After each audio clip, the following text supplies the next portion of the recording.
Hey guys, welcome back. Tonight we're going somewhere warm. Very warm, actually.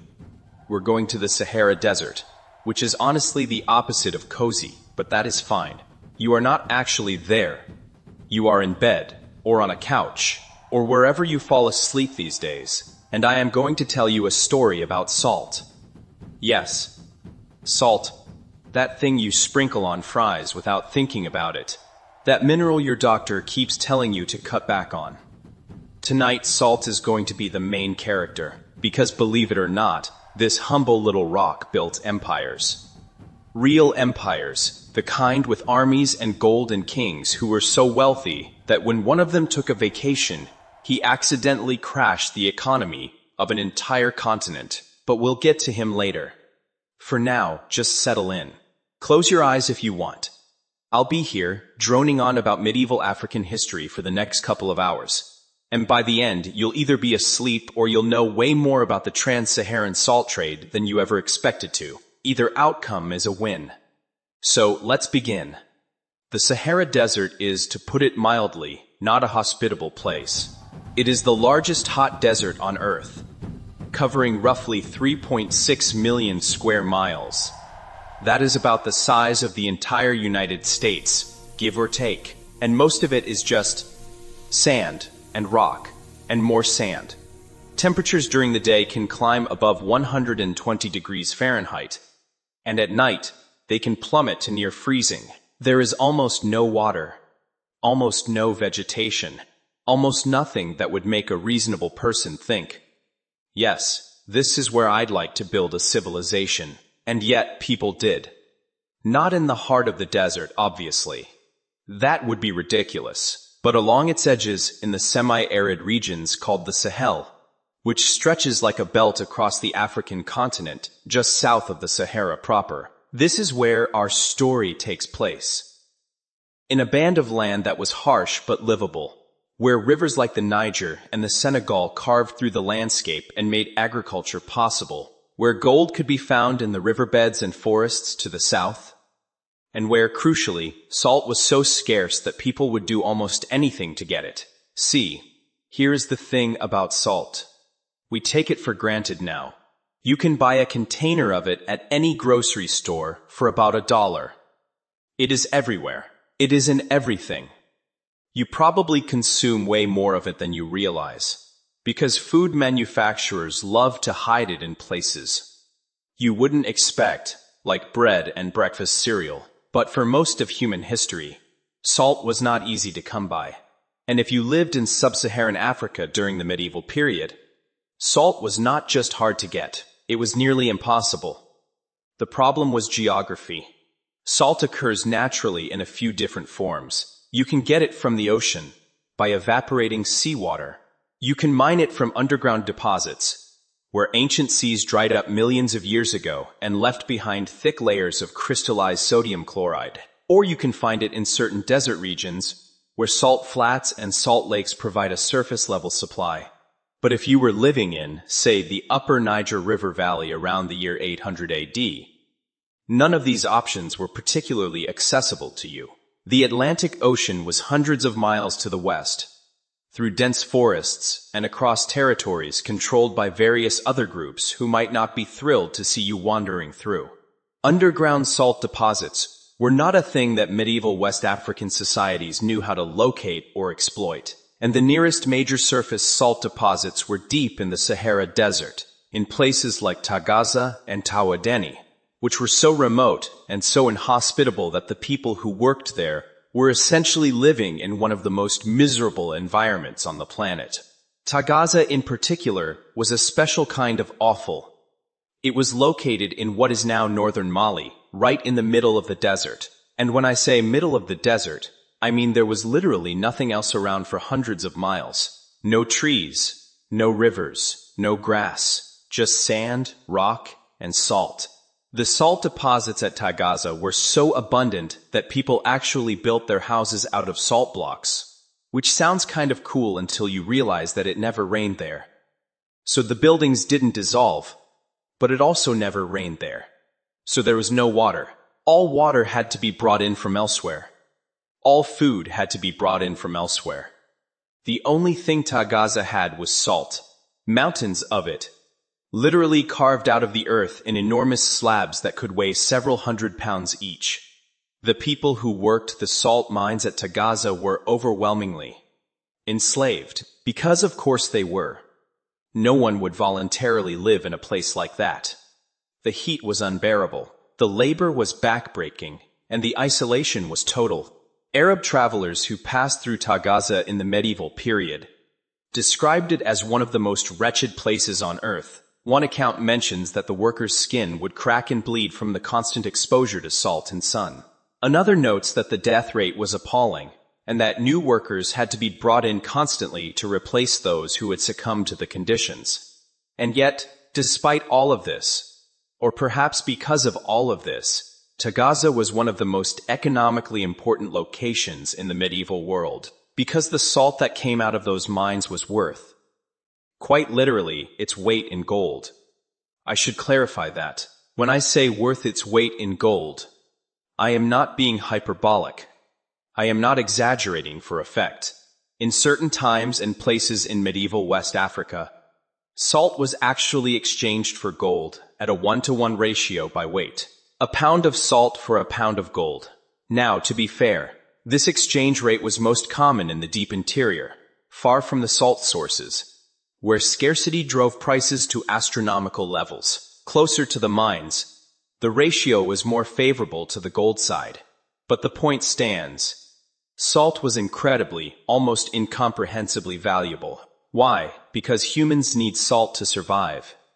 It is not optional. Your body requires sodium to function.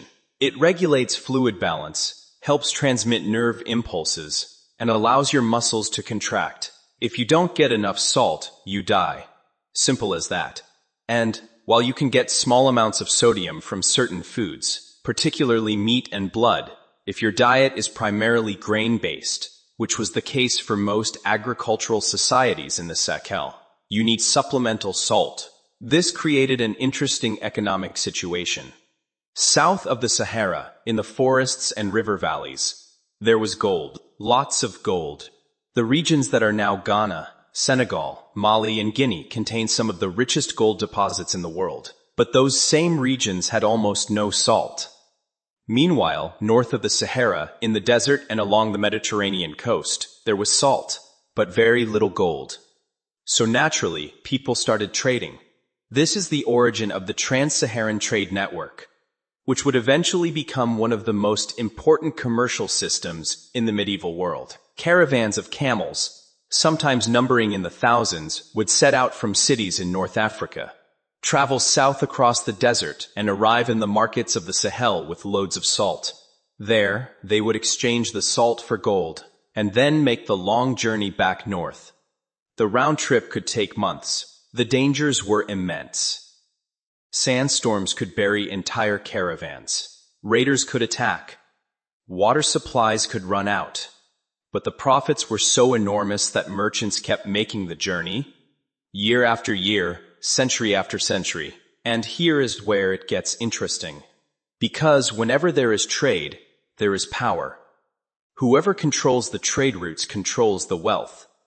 And whoever controls the wealth controls, well, everything else. So naturally, the regions along these trade routes became the sites of some of the most powerful states in African history. We're talking about empires that, at their height, rivaled anything in Europe or Asia. Empires with vast armies, sophisticated bureaucracies, and rulers who were among the wealthiest individuals on the planet. The first of these was the Ghana Empire. And know before you ask, it was not located in modern-day Ghana. I know that is confusing. I know it seems like it should be. But the medieval Ghana Empire was actually located several hundred miles to the northwest, in what is now southeastern Mauritania and western Mali. The modern country of Ghana took its name from the ancient empire as a symbolic gesture when it gained independence in 1957. But geographically, there is no connection. Just one of those historical quirks that makes everything more confusing than it needs to be.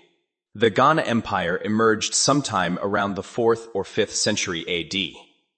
though the exact date is unclear because, like many early states, it didn't leave behind a lot of written records. What we know about it comes primarily from Arab geographers and travelers who visited the region or heard about it secondhand. And what they described was impressive. By the time the first detailed accounts were written in the 9th and 10th centuries, Ghana was already a major power.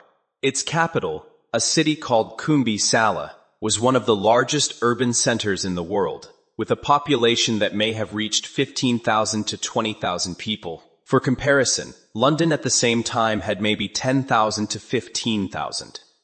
The rulers of Ghana were known by the title Ghana, which actually means war chief or king in the Soninke language. So when Arab writers referred to the Ghana, they were referring to the king, not the country. But over time, outsiders started using the term to describe the entire kingdom, and the name stuck. This is a pretty common thing in history, actually. Names get applied incorrectly, and then everyone just goes with it because correcting the mistake would be too much work. Anyway, the Ghana Empire. Let's talk about what made it tick. The key to Ghana's power was its position.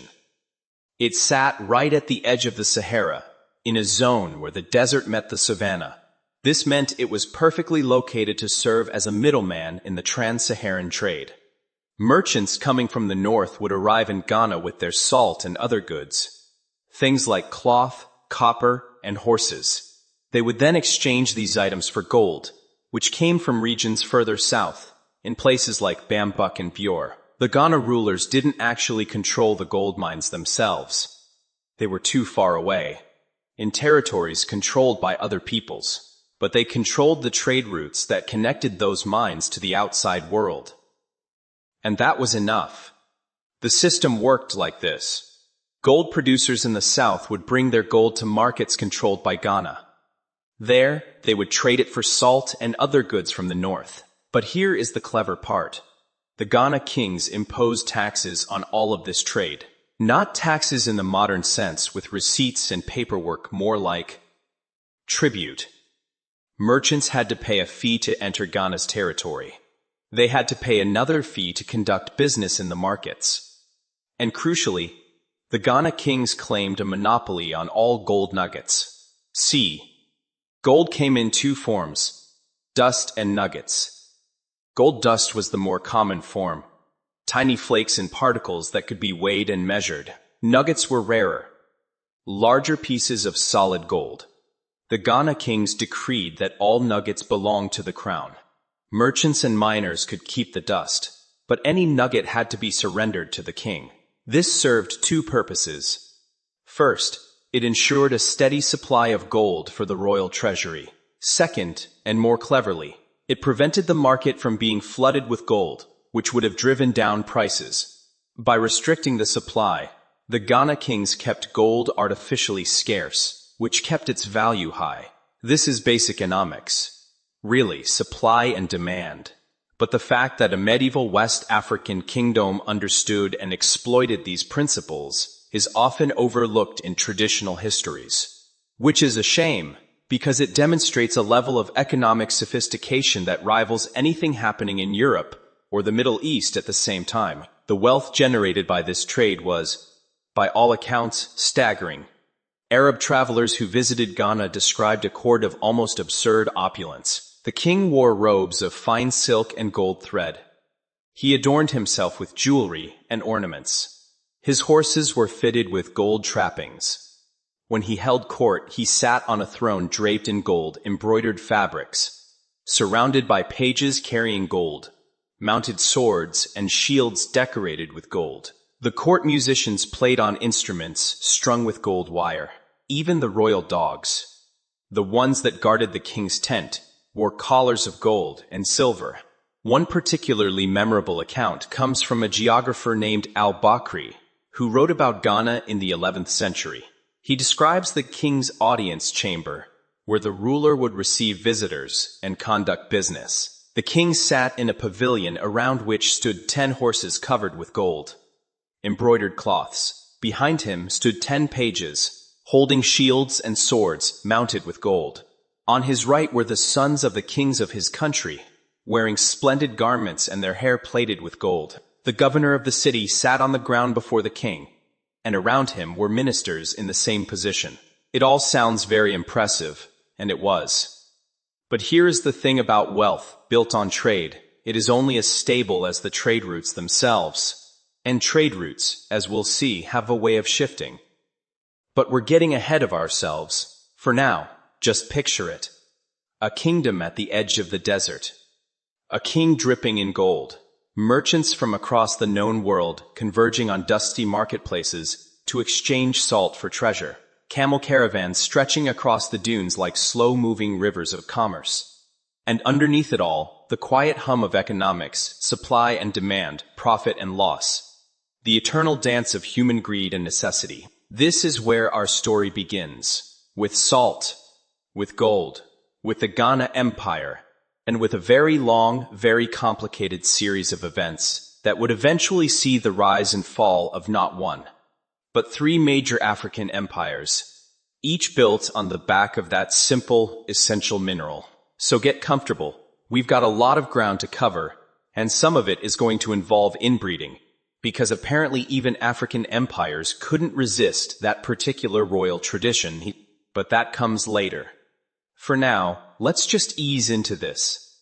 Deep breath, close your eyes, and let's drift back to the Ghana Empire.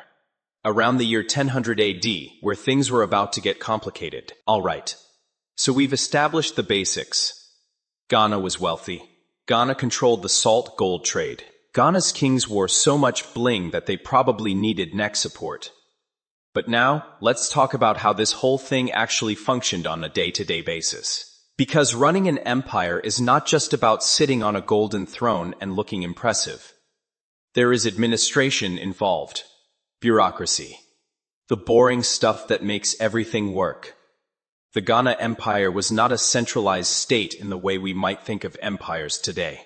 It wasn't like the Roman Empire, with roads and governors and standardized laws stretching from one end to the other. It was more loose, decentralized. The Ghana kings ruled directly over their core territory, the heartland around Kumbisala.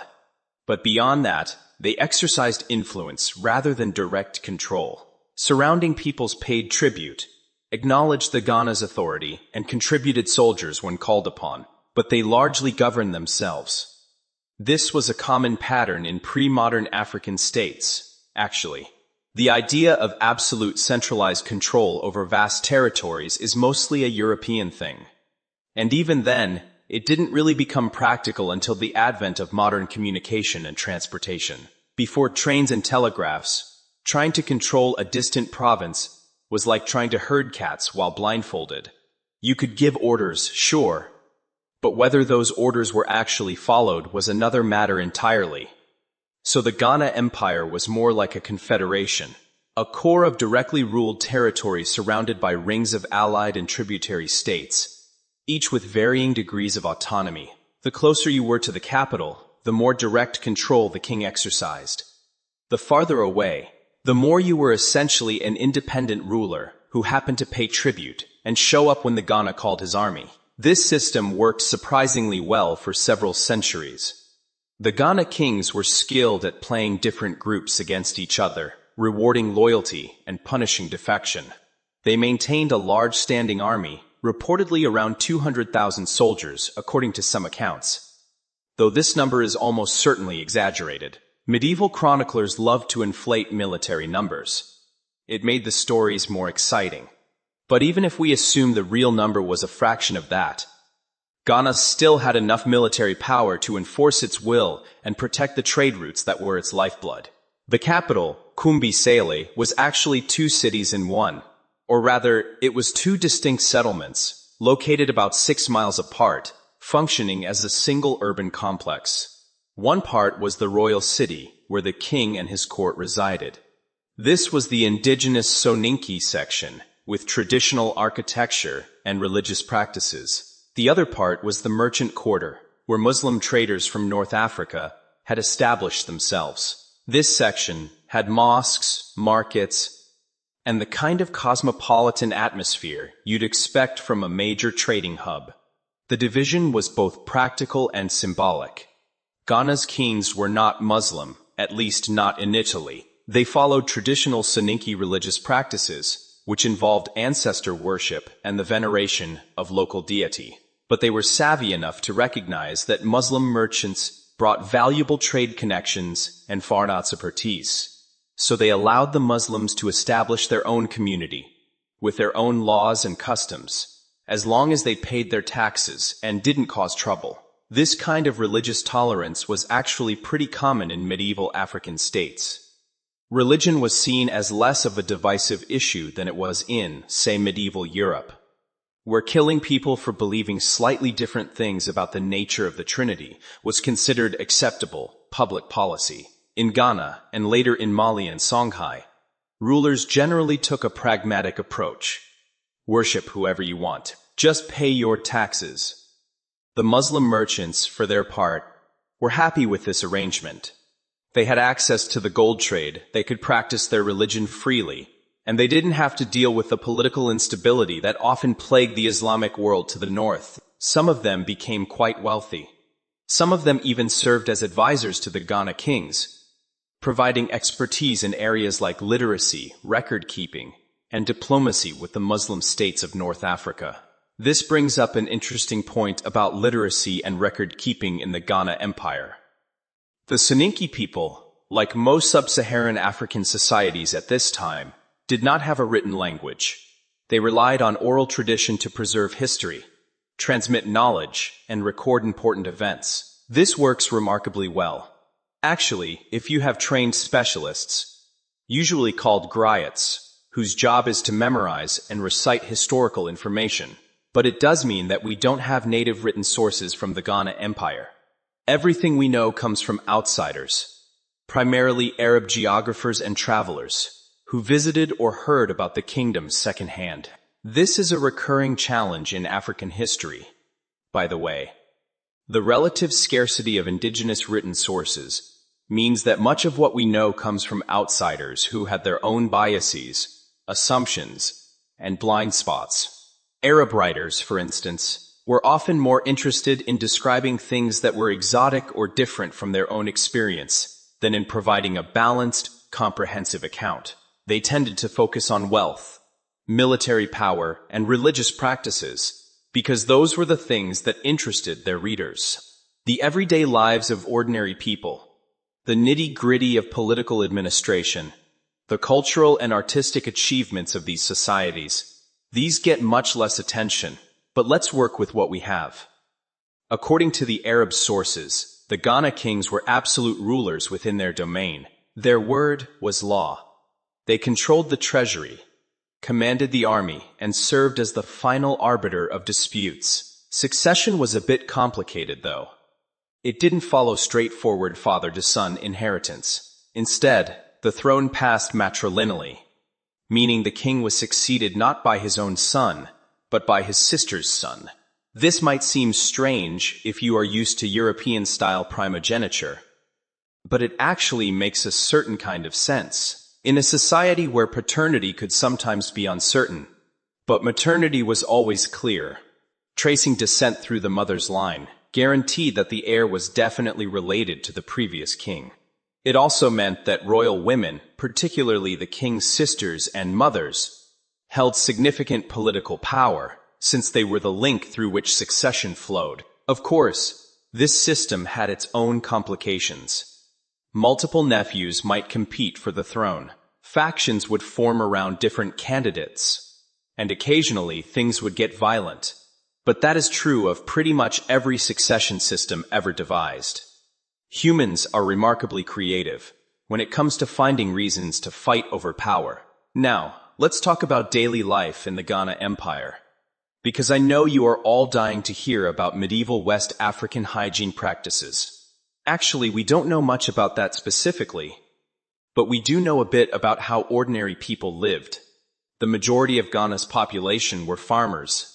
They cultivated crops like millet, sorghum, and rice, using techniques adapted to the semi-arid climate of the Sahel.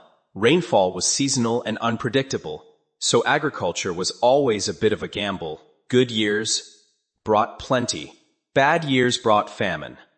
This cycle of feast and famine shaped social organization, encouraging communities to develop networks of mutual support and redistributive systems to cope with uncertainty. In addition to farming, people herded cattle, goats, and sheep. Livestock were a form of wealth, a source of protein, and a crucial component of social and ritual life. Marriage payments, for instance, typically involved cattle. Sacrifices to the ancestors required animals. The size of a man's herd was a measure of his social standing. Fishing was also important, particularly along the Niger River and its tributaries. The Niger, which flows through the heart of the Sahel, provided not only water and fertile floodplains but also abundant fish. Dried and smoked fish were a staple food and an important trade commodity. Crafts and manufacturing were well developed. Blacksmiths produced iron tools and weapons. Potters made ceramics. Weavers created cloth. Goldsmiths and silversmiths fashioned the ornaments and jewelry that the elite loved to display. Each craft was typically associated with particular families or clans, who passed down their skills and trade secrets from generation to generation. In many cases, craftspeople occupied a distinctive social position, not quite ordinary farmers, but not quite elite. They were specialists, respected for their skills but also somewhat set apart. Trade, of course, permeated everything.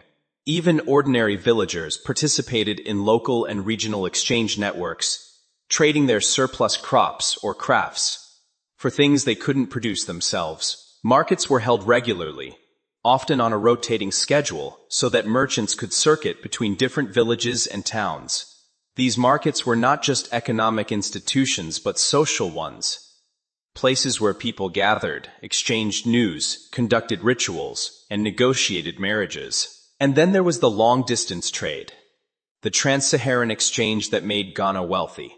This was dominated by professional merchants, many of them Muslim, who had the capital, the connections, and the expertise to organize and finance large-scale trading expeditions. These merchants operated in networks, often based on family or ethnic ties, that stretched across the Sahara and into the Mediterranean world. They used sophisticated financial instruments, including letters of credit and partnerships, to minimize risk and maximize profit. The goods that flowed along these trade routes were diverse. Going north, the main commodity was gold. But there were also enslaved people, ivory, leather, and kola nuts, those bitter caffeine, rich seeds that were popular as a stimulant in the Islamic world. Where alcohol was forbidden, going south, the main commodity was salt, but there were also textiles, copper, horses, swords, and a variety of luxury goods. The horses, by the way, are worth mentioning. Horses were not native to sub-Saharan Africa. They had to be imported from North Africa or the Middle East. And they didn't do well in the tropical and semi-tropical climates of the south, where diseases like trypanosomiasis, spread by the tsetse fly, killed them off quickly. But in the Sahel, they could survive, and they were incredibly valuable. Cavalry gave armies a decisive advantage in warfare. A king with a large stable of horses was a king to be reckoned with. This is actually one of the reasons why the Sahel became the site of major empires, while the forest regions to the south remained more fragmented. In the forest, you couldn't use cavalry. The terrain was too difficult, and the horses died anyway. So large-scale military conquests were harder to achieve. In the Sahel, cavalry warfare was possible, and ambitious rulers could use it to build expansive states. But cavalry was also expensive.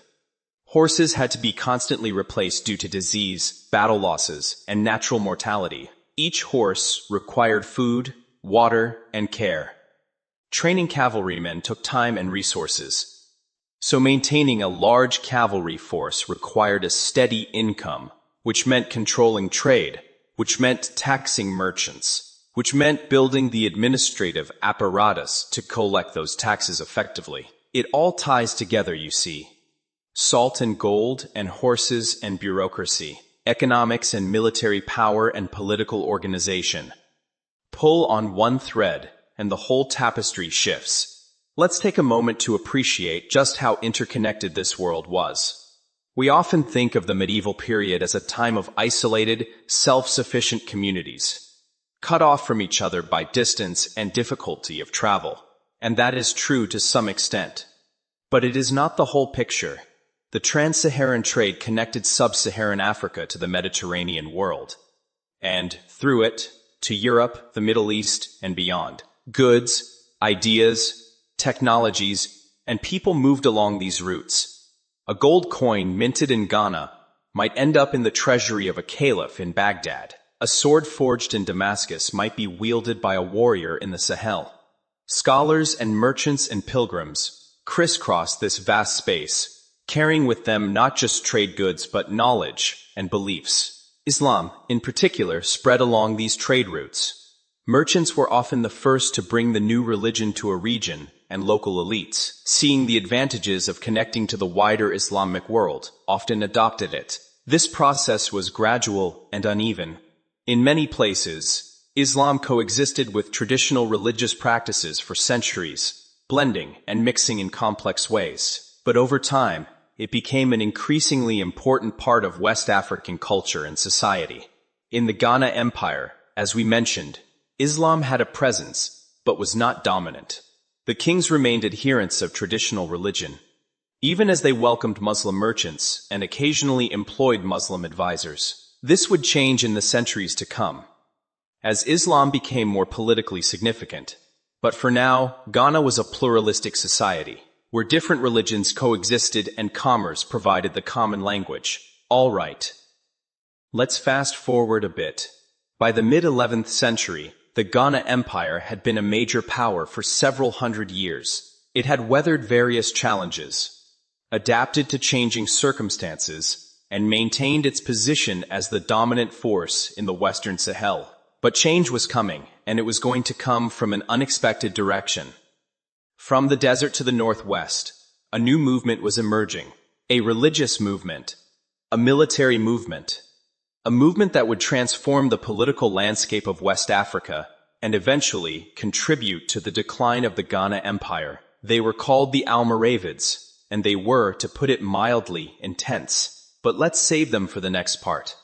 For now, just know that things are about to get complicated. The Ghana Empire's golden age is nearing its end.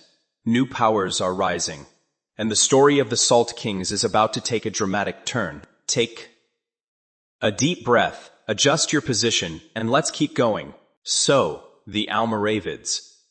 Let's talk about them. The Almoravid movement began in the Western Sahara, among a Berber confederation called the Songhai. The Berbers were the indigenous peoples of North Africa, a diverse collection of tribes and groups, who had inhabited the region for thousands of years before the Arab conquests of the 7th and 8th centuries. Some Berbers had adopted Islam fairly quickly after the Arab arrival. Others had resisted, or only nominally converted. The Songhai fell somewhere in between, nominally Muslim but not particularly observant. That changed in the early 11th century. Around 1039, a Songhai chief named Yahya ibn Ibrahim went on pilgrimage to Mecca. Along the way, he became increasingly aware of how poorly his people's religious practices compared to those of Muslims in the heartlands of the Islamic world. When he returned, he brought with him a scholar named Abdallah ibn Yasin, who had agreed to come and teach the Songhai proper Islamic law and practice. Abdallah ibn Yasin was, by all accounts, a rigorous and uncompromising teacher. He insisted on strict observance of Islamic law, condemned practices that he considered un-Islamic, and demanded that his followers purify their lives and their society. This did not go over well with everyone. Many Songhai resented being told that their traditional way of life was sinful. Abdallah ibn Yasin was eventually expelled from the main Songhai camps. But he didn't give up. Instead, he retreated to a Ribat, a kind of fortified religious community, probably located on an island in the Senegal River, or somewhere along the Atlantic coast. There, he gathered a group of devoted followers, who were willing to submit to his strict discipline. They studied, they prayed, they prepared. And then, when they were ready, they came back. The followers of Abdallah ibn Yasin called themselves the Almorabitin, which means those of the Ribat. In Spanish, this would become Almoravids. In English, Almoravids. And they were about to become one of the most significant military and political forces in the medieval world. The Almoravids burst onto the scene in the 1050s, launching a campaign of conquest that would eventually stretch from the Senegal River to the Ebro River in Spain. Their ideology combined religious fervor with military prowess. They saw themselves as purifiers, bringing true Islam to corrupt and wayward Muslims. They were not particularly interested in converting pagans or Christians. Their focus was on reforming the Muslim community itself, by force if necessary. This is relevant to our story, because the Ghana Empire lay directly in the Almoravids' path. And while Ghana's kings were not Muslim, many of the merchants who operated in Ghana were. The Almoravids saw this as a problem. How could proper Muslims do business with pagans? How could they live in a land ruled by unbelievers? The trading cities of the Sahel were, from the Almoravid perspective, centers of corruption that needed to be purified. Now, the exact relationship between the Almoravids and the Ghana Empire is a matter of some historical debate. For a long time, it was believed that the Almoravids conquered Ghana's capital in 1076, decisively ending the empire's power. This narrative was based on a reading of medieval Arab sources that described Almoravid campaigns in the region. More recent scholarship has complicated this picture. Some historians now argue that the evidence for a direct Almoravid conquest of Kumbi Sela is actually pretty thin. There may have been Almoravid raids and attacks, but a full-scale conquest and occupation is harder to prove. What seems clear is that the Almoravid period destabilized the region, disrupted trade routes, and weakened the Ghana Empire's position, even if it didn't deliver a single knockout blow. Here is what we can say with reasonable confidence. The Almoravids conquered the trading city of Autauguste, which was an important commercial center linked to the trans-Saharan trade, sometime in the 1050s. This gave them control of a key node in the trading network and put pressure on Ghana. They also fought with various Saharan and Sahelian peoples, extending their influence across a wide area. Whether or not they actually conquered Kumbi Sala, the Almoravid era marked the beginning of the end for the Ghana Empire. The old order was disrupted. Trade routes shifted. Subject peoples who had once acknowledged Ghana's authority began to assert their independence. The careful balance of power that had sustained the empire for centuries started to unravel. The Ghana kings didn't disappear immediately. The kingdom limped along for another century or so, gradually losing territory and influence. By the early 13th century, what remained of Ghana was a shadow of its former self, a small rump state that would eventually be absorbed by a new rising power. But we're getting ahead of ourselves. Let's slow down and talk about what daily life was like during this period of decline. Because empires don't just collapse in dramatic battles and decisive moments. They decay gradually, often in ways that are barely perceptible to the people living through them. Imagine you are a farmer in a village somewhere in the Ghana heartland.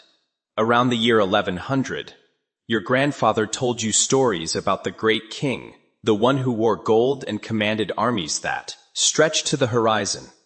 Your father talked about the merchants who came from the north, their camels laden with salt and cloth. But in your lifetime, things have been different. The merchants come less frequently now. The prices for salt are higher. There are rumors of conflict to the north, of religious warriors who burn cities and impose harsh new laws. You don't really understand all of it. You are just trying to get by, to plant your millet and tend your cattle and raise your children. The big political events happen far away, in places you've never seen and probably never will. But you feel the effects. The taxes are harder to pay. The markets are less prosperous. There is a general sense of unease, a feeling that the world your grandparents knew is slipping away. This is what decline often looks like from the ground level. Not dramatic collapse, but slow erosion. The center weakens and the periphery drifts away. Trade routes shift, resources dry up, and eventually, someone else comes along with a new idea, a new army, or a new religion, and sweeps away what is left. For the Ghana Empire, that someone else would be the Mali Empire. But before Mali could rise, there had to be a transition period, a time of fragmentation and competition. A time when new powers were jockeying for position, trying to fill the vacuum left by Ghana's decline. One of the peoples who would play a key role in this transition was the Sasso. The Sasso were a Mande-speaking group who had been subjects of the Ghana Empire. As Ghana weakened, the Sasso seized their chance. Under a ruler named Sumanguru Kante, they established their own kingdom and began absorbing what remained of the old Ghana heartland. Sumanguru Kante is an interesting figure. In the oral traditions of the Mande peoples, he is remembered as a villain, a cruel tyrant who oppressed his subjects and terrorized the region. These traditions were recorded by griots associated with the Mali Empire, which eventually defeated Sumanguru. So there is obvious bias there. Winners write the history, or in this case, sing it.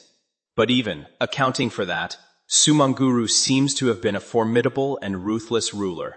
According to tradition, Sumanguru was a powerful sorcerer as well as a king. He had a magical balafon, a kind of wooden xylophone that gave him power. He had a magical chamber filled with the heads of his enemies. He was, in short, the kind of character who makes for a good story, but was probably not much fun to live under. The Sasso kingdom was relatively short-lived, lasting only a few decades. It served mainly as a bridge between the Ghana Empire and what came next. But it is worth noting because it illustrates a common pattern in West African history. Empires rise and fall, but the basic structures of society persist. The trade routes remain. The merchants keep trading. The farmers keep farming. What changes is who is on top, who is collecting the taxes, who is wearing the fancy robes. All right, let's shift gears and talk about the man who would bring down Sumanguru and establish the Mali Empire. His name was Sundiata Keita, and he is one of the most celebrated figures in West African history. His story has been passed down through generations by griots, and it reads like something out of mythology, which, to some extent, it probably is. Oral traditions tend to embellish, over time, adding magical elements and dramatic flourishes. But underneath the embellishments, there is a real historical figure who accomplished remarkable things. According to the epic, Sundiata was born sometime in the early 13th century, probably around 1217, though exact dates are uncertain. He was the son of a king of a small Mande state called Kangaba, which had been subordinate to the Ghana Empire and later to the Sasso. His father was Magan Konfata, and his mother was Sogolon Konde, a woman who was reportedly ugly and hunchbacked, but who possessed powerful spiritual gifts. The story goes that a prophecy foretold that Magan Konfata would have a son who would become a great king, but only if he married a particular woman. That woman was Sogolon. Despite her appearance, the king married her, and Sundiata was born. But he was not a promising child. He was sickly and weak.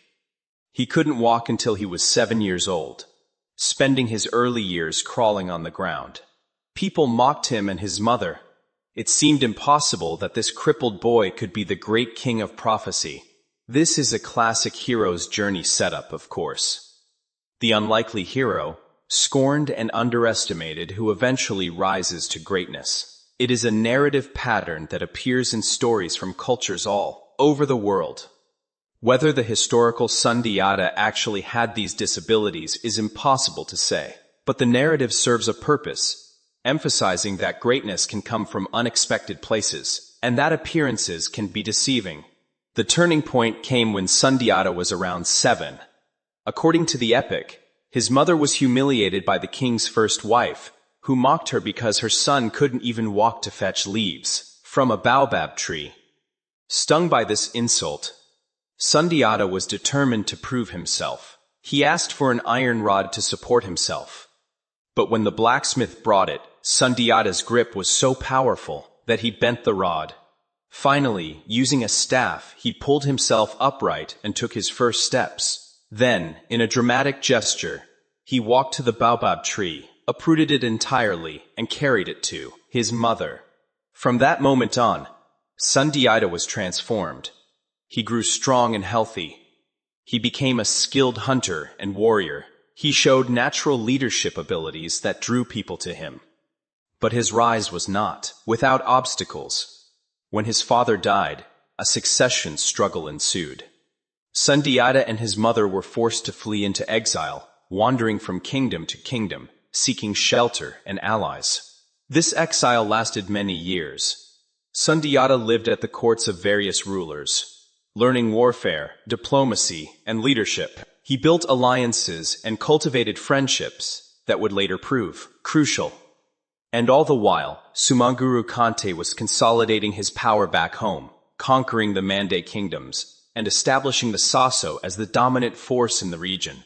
Eventually, the nobles of the Mande kingdoms had had enough of Sumanguru's tyranny. They sent messengers to Sundiata, begging him to return and lead them against the Saso.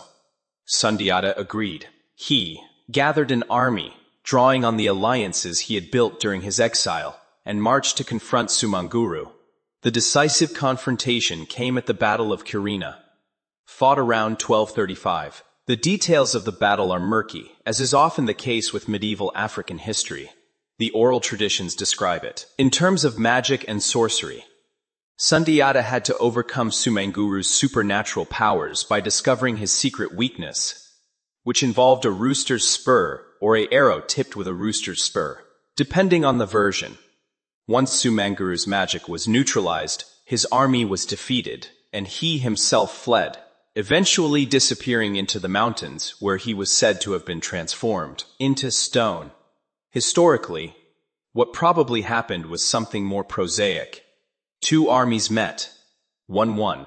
The loser fled. But the magical framing serves to emphasize the cosmic significance of the battle. Sundiata was not just a successful general. He was a divinely favored hero who overcame evil through a combination of cunning, bravery, and spiritual power. With Sumanguru defeated, Sundiata was able to consolidate control over the Mande heartland. He established his capital at Niani, a city on the upper Niger River, and began the process of building what would become the Mali Empire. But that is a story for the next part. For now, let's pause and appreciate the transition we've witnessed.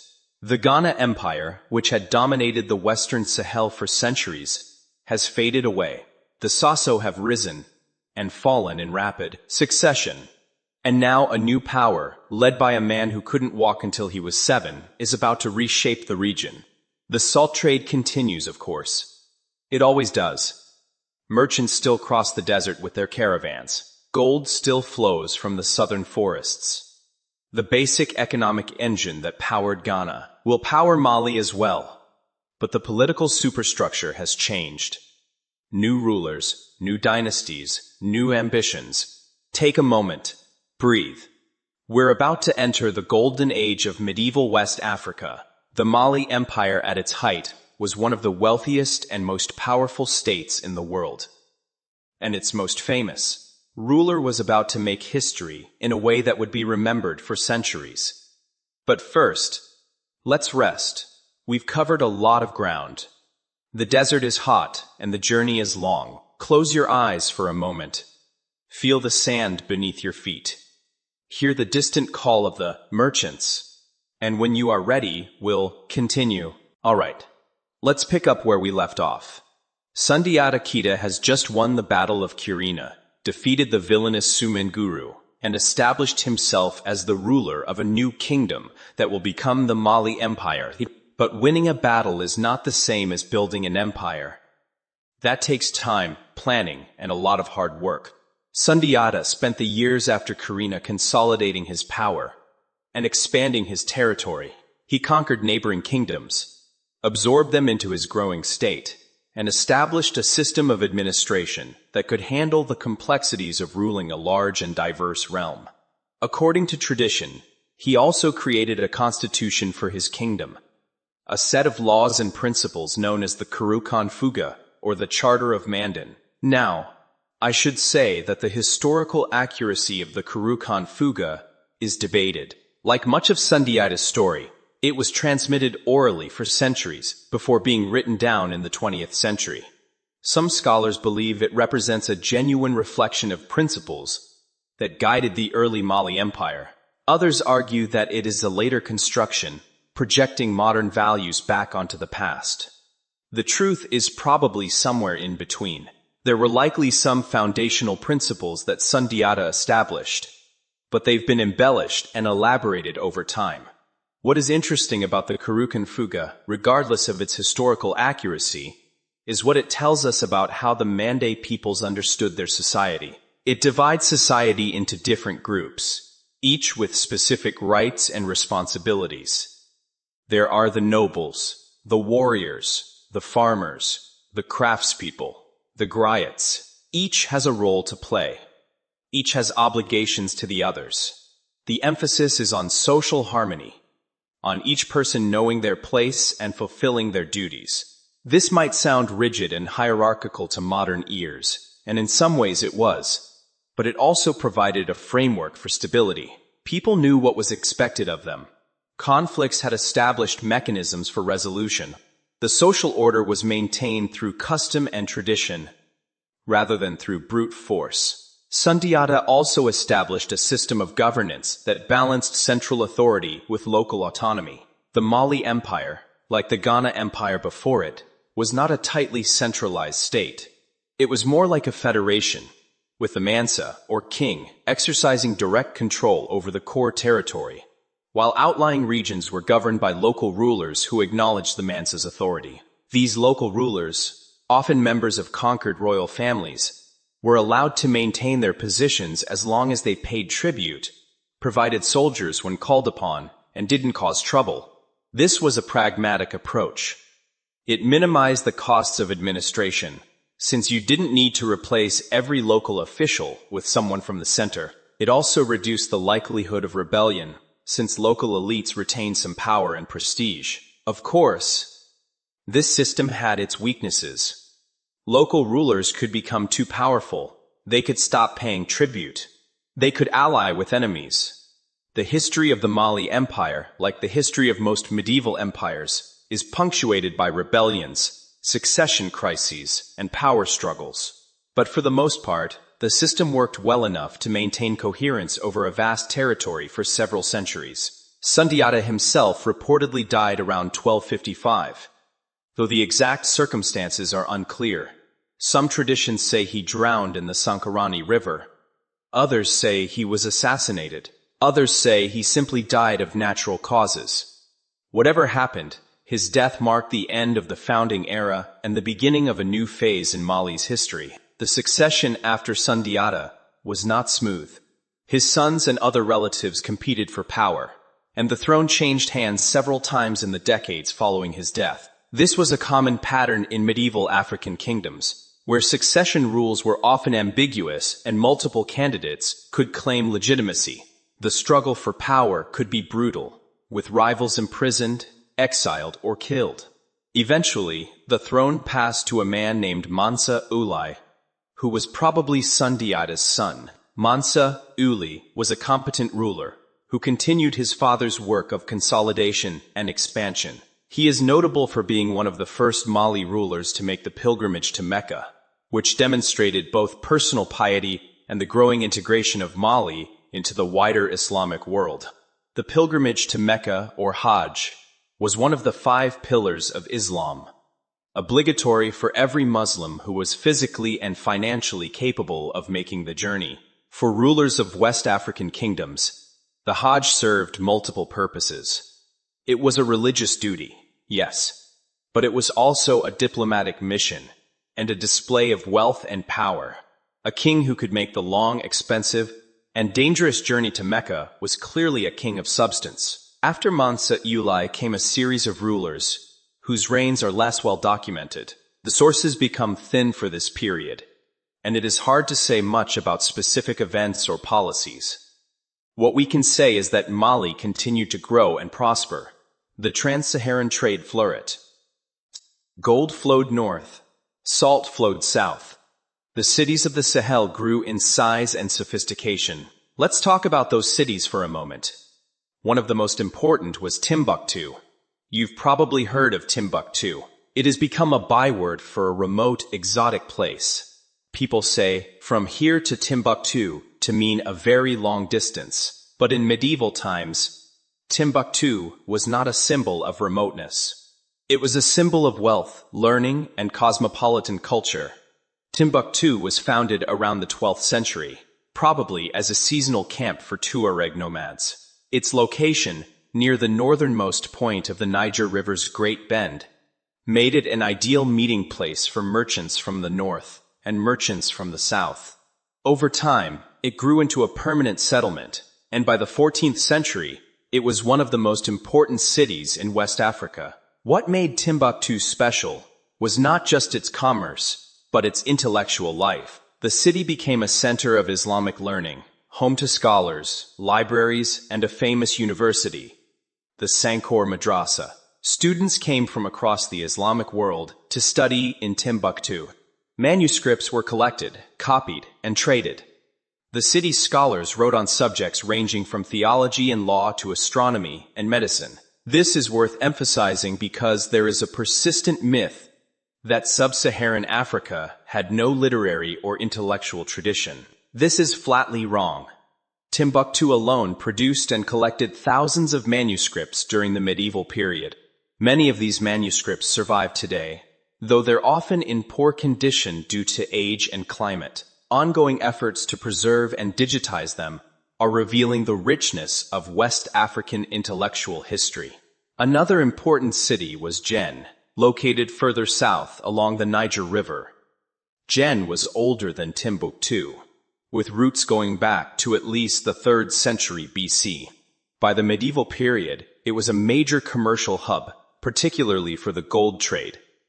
It was also famous for its architecture, especially the Great Mosque of Jen, which is one of the largest mud brick buildings in the world. The current mosque is a reconstruction from the early 20th century, but it is based on earlier structures that date back to the medieval period.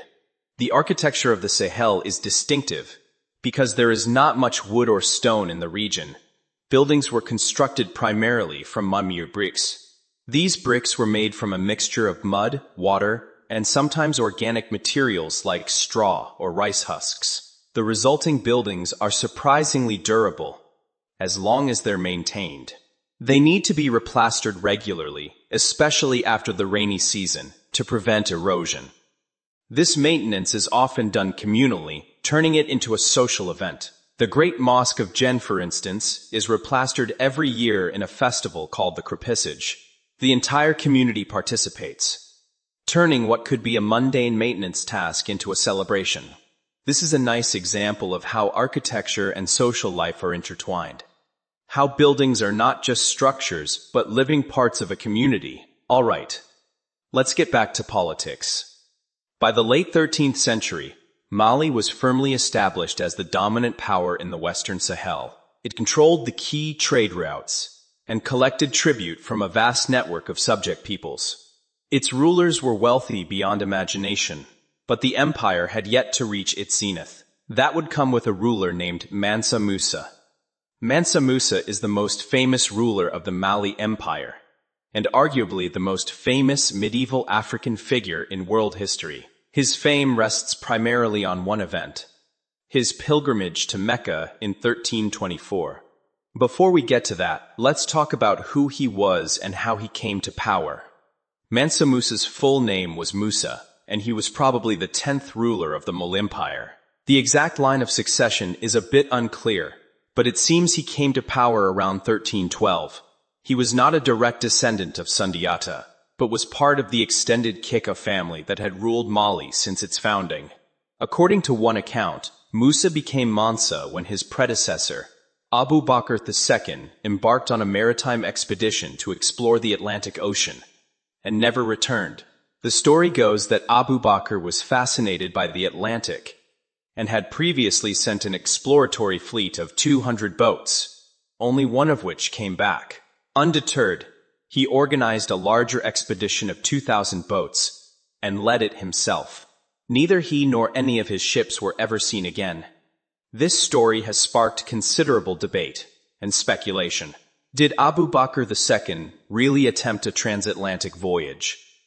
Could medieval African ships have reached the Americas before Columbus? Some Afrocentrist scholars have argued that this is exactly what happened, that Africans reached the New World centuries before Europeans. Mainstream historians are skeptical. There is no archaeological or documentary evidence of African contact with the pre-Columbian Americas, and the Atlantic Ocean is a very big, very dangerous body of water. A fleet of medieval West African boats would have had little chance of surviving the crossing. What seems more likely is that Abu Bakr II was lost at sea somewhere off the West African coast, victim of storms, currents, or navigational error. His ambition outstripped his technology, but his disappearance opened the way for Musa to take the throne, and Musa would prove to be one of the most capable and celebrated rulers in Mali's history. Musa's reign was a time of expansion and consolidation. He extended Mali's boundaries, bringing more territory under his control. He strengthened the administrative systems, ensuring that tribute flowed efficiently to the capital. He patronized scholars and supported the spread of Islam. He built mosques and established religious institutions, and he accumulated wealth on a scale that was almost beyond comprehension. The wealth of Mali under Mansa Musa came primarily from gold. The empire controlled the major gold-producing regions of West Africa, and it taxed the gold trade at every point. Gold nuggets, as we mentioned earlier, belonged to the crown. Gold dust was taxed when it crossed borders, when it was sold in markets, when it was traded for salt. Every transaction put money in the Mansa's coffers. But how much gold are we talking about? Estimates vary widely, and it is impossible to be precise. But by some calculations, Mansa Musa may have controlled half of the world's gold supply. That is probably an exaggeration, but even if the true figure was a quarter or a fifth, it would still have made Mali extraordinarily wealthy. At a time when gold was the international medium of exchange, the standard against which all other values were measured, controlling such a large share of the global supply conferred enormous power.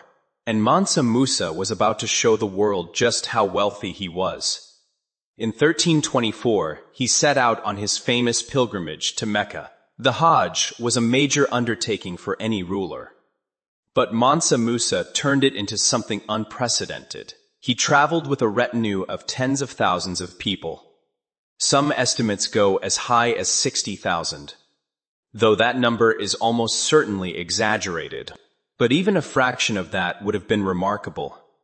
He brought with him enormous quantities of gold, enough to distribute lavishly along the way. He had hundreds of camels, each loaded with gold dust.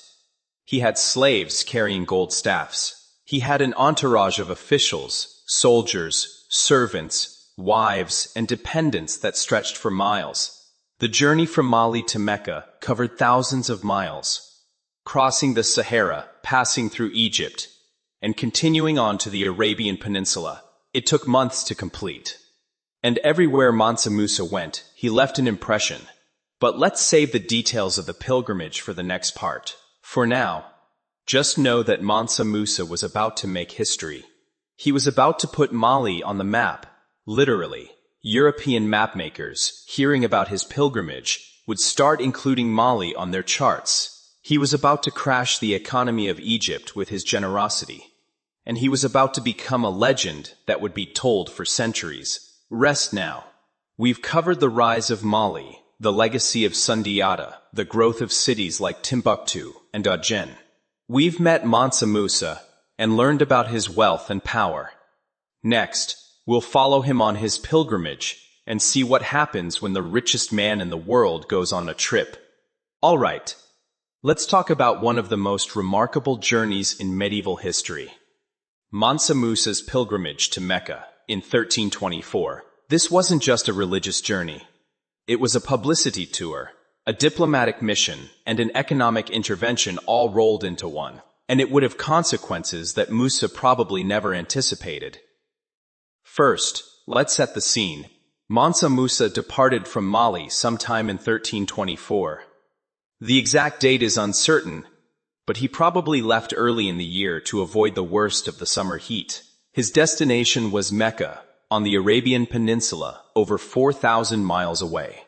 The journey would take him across the Sahara Desert, through Egypt, and then down the Red Sea coast to the Holy City. The logistics of such a journey were staggering. Musa wasn't traveling alone. He had, according to various accounts, anywhere from 8,000 to 60,000 people with him. The lower number is probably more realistic. But even 8,000 people would have been an enormous caravan. They needed food, water, and fodder for the animals. They needed places to camp. They needed to maintain security against bandits and hostile forces. This was not a casual road trip. Musa prepared extensively. He gathered supplies, secured safe passage through the territories he would cross, and amassed the gold that would fund the expedition. According to one account, he brought with him 100 camel loads of gold, each camel carrying 300 pounds. If true, that would be 30,000 pounds of gold, or about 15 tons. At modern prices, that would be worth well over $1 billion. Even accounting for exaggeration, Musa clearly brought an extraordinary amount of wealth with him. The journey began in Mali and headed northeast, crossing the Sahara toward Egypt. This was the most dangerous part of the trip. The Sahara is unforgiving. Water sources are few and far between. Sandstorms can arise without warning. Even experienced travelers could get lost and die. But Musa had the resources to plan carefully. He had guides who knew the routes. He had enough supplies to sustain his enormous entourage, and he had the gold to buy whatever he needed along the way. The caravan crossed the desert over the course of several months.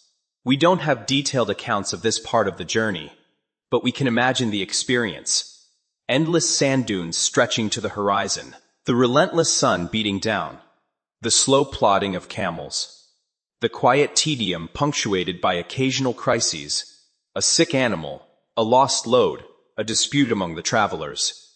And through it all, Mansa Musa, the richest man in the world, swaying along on his camel, contemplating the divine and the mundane. When the caravan finally emerged from the desert and reached Egypt, it caused a sensation. The Egyptians had seen pilgrim caravans before. The Hajj was an annual event, and Egypt was a regular stop for pilgrims coming from West Africa. But they had never seen anything like this.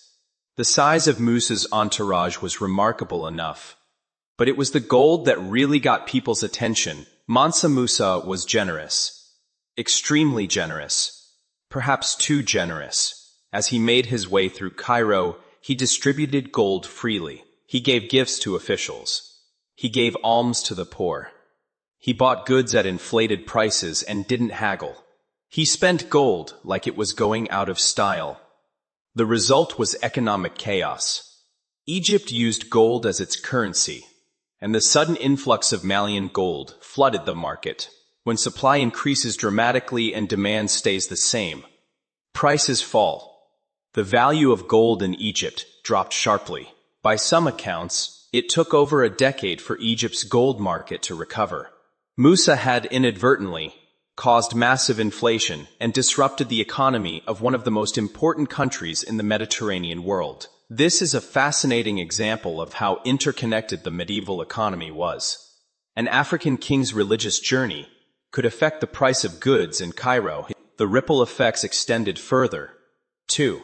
Egyptian merchants did business with Italians, who did business with other Europeans. The disruption in Egypt's markets would have been felt, in some degree, across the trading networks of the Old World. Musa seems to have realized that his generosity was causing problems. On his return journey through Egypt, he tried to remedy the situation by borrowing gold back from Egyptian moneylenders at high interest rates. This helped stabilize the market somewhat, but it also left Musa owing significant debts. The richest man in the world had managed to put himself in debt. It is almost comical, but the pilgrimage was not just about spending money. It was also about making connections. While in Cairo, Musa met with the Mamluk Sultan of Egypt, Nasser Muhammad. The meeting was reportedly cordial, though not without some awkwardness. Protocol demanded that visitors prostrate themselves before the Sultan, but Musa in Italy refused, saying that he prostrated himself only before God. A compromise was reached, with Musa agreeing to a modified form of greeting that satisfied both parties. The meeting illustrated the political significance of the pilgrimage. Musa was not just a pilgrim. He was the ruler of a major empire, and his visit was a diplomatic event. The Sultan treated him with respect, providing hospitality and assistance for the rest of his journey. In return, Musa's visit enhanced Egypt's prestige as a center of the Islamic world. From Cairo, Musa continued to Mecca and Medina, the holiest cities in Islam. He performed the rituals of the Hajj, visiting the Kaaba, standing on the plain of Arafat, and completing the other requirements. For Musa, this was the spiritual heart of his journey, the fulfillment of a religious obligation that every Muslim aspired to complete. We don't have detailed accounts of Musa's time in Mecca and Medina. The focus of the historical sources is primarily on the Egyptian leg of his journey, where his wealth made such an impression. But we can assume that he performed the rituals with appropriate piety and devotion. He was, by all accounts, a sincere Muslim, and the pilgrimage was not just a political show, but a genuine act of faith. On the return journey, Musa made another significant contribution to Mali's development. He recruited scholars, architects, and other experts to return with him to West Africa. Most notable among these was a man named Abu Ishaq al-Sahili, an Andalusian architect and poet who would have a major impact on Malian architecture. Abu Ishaq al-Sahili is credited with introducing new architectural styles to Mali, including the distinctive mud, brick mosques that became characteristic of the region. The most famous of these was the Great Mosque of Timbuktu, also known as the Jingwarber Mosque, which was built under Musa's patronage after his return from the pilgrimage. This mosque still stands today. Though it has been renovated and rebuilt several times over the centuries, it is a UNESCO World Heritage Site and one of the most iconic structures in West African architecture. The introduction of new architectural techniques was part of a broader pattern of cultural exchange. Musa's pilgrimage opened channels of communication between Mali and the wider Islamic world. Scholars came to Timbuktu to teach and study. Books were imported. Ideas circulated. The city became a renowned center of learning, attracting students from across the Muslim world. This cultural efflorescence was, in many ways, more significant than Musa's famous distribution of gold. Gold is impressive, but it gets spent. Knowledge and institutions endure. The universities and libraries established during this period would shape West African intellectual life for centuries. Let's pause for a moment and consider the broader implications of Musa's pilgrimage. What did it mean for Mali? What did it mean for Africa? What did it mean for the world? For Mali, the pilgrimage was a statement of arrival on the world stage. It announced, in the most dramatic way possible, that Mali was a major power, wealthy beyond measure, and integrated into the global Islamic community. It strengthened Mali's connections with North Africa and the Middle East, opening new channels for trade and diplomacy. And it brought back cultural and intellectual resources that would enrich Malian society for generations. For Africa, Musa's pilgrimage challenged contemporary assumptions about the continent. European observers, when they heard about Musa, were forced to confront the existence of sophisticated, wealthy African states. This didn't immediately change European attitudes, which remained largely ignorant and dismissive of African civilizations, but it planted a sewer seed. The Catalan Atlas of 1375, one of the most important maps of the medieval period, included a depiction of Mansa Musa sitting on a throne, holding a gold nugget. This was remarkable for the time, an acknowledgement that African rulers were worthy of inclusion in the cartographic representation of the world. For the world more broadly, Musa's pilgrimage illustrated the extent of global interconnection in the medieval period. Africa, Europe, the Middle East, and Asia were not isolated from each other. They were linked by trade routes, religious networks, and diplomatic ties. Events in one part of the world could have effects in distant places. The inflation that Musa inadvertently caused in Egypt is a perfect example of this interconnection. All right. Mansa Musa returned to Mali sometime around 1325 or 1326. He had been away for over a year, and in his absence, the empire had been governed by his generals and officials. Everything seems to have continued smoothly. Mali's administrative structures were robust enough to function without the Mansa's direct oversight. At least for a time, Musa continued to rule for another decade or so. The exact date of his death is uncertain. Some sources say 1332, others 1337. During this period, he continued to build and patronize, expanding Mali's infrastructure and cultural institutions. He was, by all accounts, a capable and effective ruler, one of the greatest in Mali's history. But what about the salt trade? We've talked a lot about gold, but salt was equally important. The pilgrimage itself required vast quantities of salt, both for the travelers themselves and as a trade good to acquire supplies along the way. The wealth that funded Musa's generosity in Cairo came, ultimately, from the gold for salt exchange that was the foundation of the trans-Saharan economy. Under Musa's rule, Mali controlled the key salt sources of the Sahara, including the mines at Tagaza. These mines continued to operate, sending their precious products south to the markets of the Sahel. The salt caravans still crossed the desert, their camels laden with slabs of salt worth their weight in gold. The economic engine that had powered the Ghana Empire centuries earlier was still running, now fueling the even greater wealth of Mali. But controlling salt sources meant controlling labor. The workers in the salt mines at Tagaza, as we mentioned earlier, were primarily enslaved. This was the dark underside of Mali's prosperity. The empire's wealth rested, in part, on the exploitation of human beings who were forced to work in brutal conditions. This is an uncomfortable truth, but it is important to acknowledge. Medieval African empires, like empires everywhere, were built on hierarchy and coercion. The benefits of empire accrued to the elites, while the costs were borne by the vulnerable. Musa himself was a slave owner on a massive scale. The thousands of people in his entourage during the pilgrimage included many enslaved individuals who served as porters, servants, and attendants. The gold he distributed so freely in Cairo had been mined and transported by enslaved labor. This was normal for the time, accepted by virtually everyone as part of the natural order. But from a modern perspective, it casts a shadow over even the most glorious achievements. Let's leave Mansa Musa here, at the height of his glory, with his empire secure and his reputation established. In the next part, we'll look at what happened after his death, as Mali faced the challenges that all empires eventually face: succession crises, rebellions, and the gradual erosion of central power. Rest easy. The story continues, but the journey is long. We've crossed the Sahara with Mansa Musa, witnessed his generosity in Cairo, and seen the foundations he laid for Mali's cultural golden age.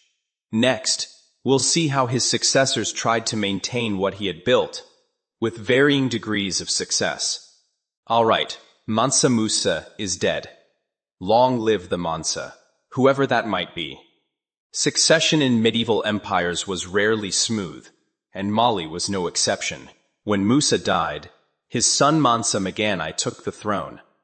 Magan's reign was short, and by most accounts, unremarkable. He apparently lacked his father's abilities, and allowed the empire to drift. Some sources suggest he was ineffective, others that he was simply unlucky. Either way, his reign lasted only about 4 years before he died. After Magan came Mansa Suleiman, who was either Musa's brother or his son's brother, depending on which source you trust. Suleiman ruled from about 1341 to 1360, and his reign is better documented than many of his predecessors. He continued the policies of expansion and consolidation, maintaining Mali's position as the dominant power in the Western Sahel. Suleiman was visited by one of the most famous travelers in history, a man named Ibn Battuta. Ibn Battuta was a Moroccan scholar who spent about 30 years traveling across the Islamic world and beyond, covering approximately 75,000 miles. His account of his travels, compiled toward the end of his life, is one of the most valuable sources for medieval history, providing first-hand descriptions of places from North Africa to China. Ibn Battuta visited Mali in 1352 and spent several months in the empire. His account is detailed and revealing, giving us a window into life at the Malian court. He describes the elaborate protocols surrounding the mansa, the ritual greetings, the musicians and poets, the displays of wealth and power. He also describes the food, the weather, the people, and the customs. It is a fascinating read if you ever get the chance. But Ibn Battuta was not entirely impressed with Mali. He appreciated the wealth and order, yes, but he found some aspects of Malian society disturbing. He was particularly scandalized by the freedom that Malian women enjoyed. In Mali, women could have male friends, move about freely, and generally conduct themselves in ways that would have been unthinkable in more conservative Islamic societies. Ibn Battuta disapproved strongly, complaining that even the daughters of the Mansa mingled freely with men. This is a useful reminder that the medieval Islamic world was not monolithic. Different regions had different customs, and Mali's interpretation of Islam allowed for practices that more conservative observers considered improper. The tension between local tradition and universal religious norms is a recurring theme in the history of Islam in Africa. Ibn Battuta also noted some of Suleiman's less admirable qualities. The Mansa was apparently quite stingy. When Ibn Battuta first arrived at court, he expected to receive generous gifts, as was customary for visiting scholars. Instead, he was offered a pittance, bread and meat and yogurt, which he found insulting. Eventually, after complaints and negotiations, he received better treatment. But the initial reception left a bad taste. This stinginess might have been a matter of character, or it might have reflected financial pressures. Running an empire is expensive, and even the gold of Mali wasn't infinite. The generosity of Mansa Musa had set a high standard, and his successors may have struggled to maintain it. Despite these quibbles, Ibn Battuta acknowledged that Mali was a well-governed state. The roads were safe. Justice was administered fairly. People could travel without fear of robbery. This security was, in many ways, more impressive than the gold and spectacle. It reflected an effective administration that could maintain order across a vast territory. Suleiman died around 1360, and the succession struggle that followed was more contentious. His son was passed over in favor of a rival claimant, and the resulting power struggle led to instability. The next few decades saw multiple rulers come and go, some through violence, others through palace intrigue. The details are sketchy, and it is hard to say exactly what happened. But the pattern is clear. Mali was entering a period of instability. The mid to late 14th century was a difficult time for Mali. In addition to internal problems, the empire faced external challenges. The Mossi states to the south raided Mali's southern provinces. The Tuareg nomads to the north asserted their independence and attacked trading cities. The authority of the central government weakened, and outlying provinces began to slip away. Timbuktu, for instance, was captured by the Tuareg in 1433. This was a significant loss. Timbuktu was not just a commercial hub, but a symbol of Mali's cultural prestige. Its loss to nomadic raiders demonstrated how far the empire had declined from the glory days of Mansa Musa. Let's talk about the Tuareg for a moment. The Tuareg were Berber nomads who inhabited the Sahara Desert. They were crucial to the trans-Saharan trade, serving as guides, camel herders, and caravan guards. Without the Tuareg, trade across the desert would have been nearly impossible, but their relationship with the settled states to the south was complicated. The Tuareg were fiercely independent. They resisted outside control and frequently raided the edges of the agricultural zone. When the central authority was strong, they could be kept in check, either through military force or through diplomacy and tribute.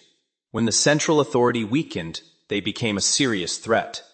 The capture of Timbuktu by the Tuareg was not permanent. The city would change hands multiple times over the following decades. But it illustrated a fundamental problem for Mali. The empire was overstretched. It had expanded too far, absorbed too many diverse peoples, and now lacked the resources to hold everything together. Meanwhile, a new power was rising to the east. The Songhai people, centered on the city of Gao along the Niger River, were asserting their independence. Gao had been under Mali's control for much of the 14th century, paying tribute and acknowledging the Mansa's authority. But as Mali weakened, Songhai grew stronger. The Songhai would eventually eclipse Mali entirely, becoming the dominant power in the Western Sahel for the next century and a half. But that transition took time. For now, in the late 14th and early 15th centuries, Mali was in decline, but not yet finished. It remained a significant force, controlling core territories and attempting to hold its empire together. Let's shift perspective for a moment and talk about what life was like for ordinary people during this period of decline. Empires rise and fall, but daily life often continues in much the same way. Farmers still planted their crops, merchants still traded their goods, craftspeople still practiced their trades. The political changes at the top didn't necessarily transform the basic structures of society. But decline at the center did have consequences at the local level. When the central government weakened, security deteriorated. Bandits and raiders became bolder. Trade became riskier. Local strongmen might emerge, providing protection in exchange for tribute, essentially replacing the weakened imperial authority with their own. The salt trade continued, of course. Salt was still essential, still valuable. The mines at Tagaza still produced their precious slabs. The caravans still crossed the desert, but the profits might go to different hands. The Tuareg might take a larger cut. The merchants might have to pay more for security. The economic machine kept running, but the distribution of its benefits was shifting. By the mid-1/5th century, Mali was clearly in decline. The empire still existed, but it was a shadow of its former self. Its territory had shrunk dramatically. Its authority was contested. Its cultural prestige had diminished. The great days of Mansa Musa were now a century in the past, remembered as a golden age that seemed increasingly remote. This is a common pattern in history.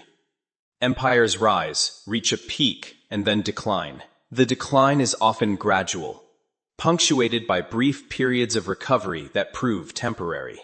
It is rarely a sudden collapse, but rather a slow erosion, as the forces that built the empire gradually weaken, and the forces that oppose it gradually strengthen. What were the causes of Mali's decline? Historians have debated this question, and there is no single answer. Some emphasize internal factors: succession struggles, corruption, administrative decay. Others emphasize external factors: pressure from the Tuareg, the rise of Songhai, changes in trade patterns. Probably all of these played a role. One factor worth mentioning is the plague. The Black Death swept through the Old World in the mid-1/4th century, killing perhaps a third of Europe's population. It also affected North Africa and the Middle East. The impact on sub-Saharan Africa is less well documented, but there is evidence that the plague reached at least some parts of the region. If so, the demographic and economic disruption would have weakened the states that depended on the trans-Saharan trade. Another factor was the gradual shift in trade patterns. By the 15th century, Portuguese explorers were beginning to sail down the West African coast, establishing direct trade links with the gold-producing regions of the south. This bypassed the trans-Saharan routes, reducing the importance of the interior trading states. The full effects of this shift wouldn't be felt for another century or two, but the process was beginning. For now, though, let's leave Mali in its decline and turn to the power that would succeed it. The Songhai Empire was about to enter its golden age, and the story of the Salt Kings was about to enter a new chapter. Take a breath. Rest your eyes. We've covered a lot of ground, from the peak of Mali's glory to the beginnings of its decline. The next part will introduce new characters, new conflicts, and new complications. But the themes remain the same: salt, gold, power, and the eternal human struggle for wealth and prestige. All right, let's talk about Songhai. The Songhai people had been around for centuries. They were originally a fishing and farming community living along the Niger River, in a region centered on the city of Gao. Gao was an ancient settlement, with origins dating back to the 7th or 8th century AD. It had been an important trading city for centuries, serving as a terminus for one of the trans-Saharan trade routes. For much of the Ghana and Mali periods, Songhai was a relatively minor player, overshadowed by its more powerful neighbors. The Songhai rulers sometimes acknowledged the authority of the Ghana or Mali empires, paying tribute and maintaining peaceful relations. At other times, they asserted their independence and went their own way. The key figure in Songhai's rise to greatness was a man named Sunni Ali, who came to power around 1464. Sunni Ali was a dynamic and aggressive ruler who transformed Songhai from a regional power into a major empire. Sunni Ali's reign was marked by constant warfare. He was, by all accounts, a formidable military commander who personally led his troops in battle. He conquered Timbuktu in 1468, taking it from the Tuareg, who had controlled it for several decades. He conquered Jen in 1473 after a siege that reportedly lasted 7 years, though that number might be exaggerated. He expanded Songhai's territory in all directions, absorbing what remained of the Mali Empire and extending his control over the key trade routes. Sunni Ali was not a gentle ruler. According to some accounts, he was ruthless, even brutal. He reportedly massacred the scholars of Timbuktu, who had resisted his rule, earning him a terrible reputation among the learned classes. The Muslim scholars who wrote the historical accounts were particularly hostile to him, portraying him as a tyrant and a sinner. But Sunni Ali was also effective. He built an empire that would dominate the Western Sahel for the next century. He created a powerful military, including both a cavalry force and a navy of canoes that patrolled the Niger River. He established administrative structures that could govern the conquered territories, and he controlled the trade routes, ensuring that the wealth of the trans-Saharan exchange flowed into his coffers. The hostility of the Muslim scholars towards Sunni Ali may reflect, in part, religious tensions. Sunni Ali seems to have maintained traditional Songhai religious practices, alongside Islam, a syncretism that offended the more orthodox scholars. He reportedly consulted diviners and practitioners of traditional magic, which the scholars considered heretical. The conflict between traditional religion and orthodox Islam would continue to be a theme in Songhai history. Sunni Ali died in 1492, the same year that Columbus sailed to the Americas.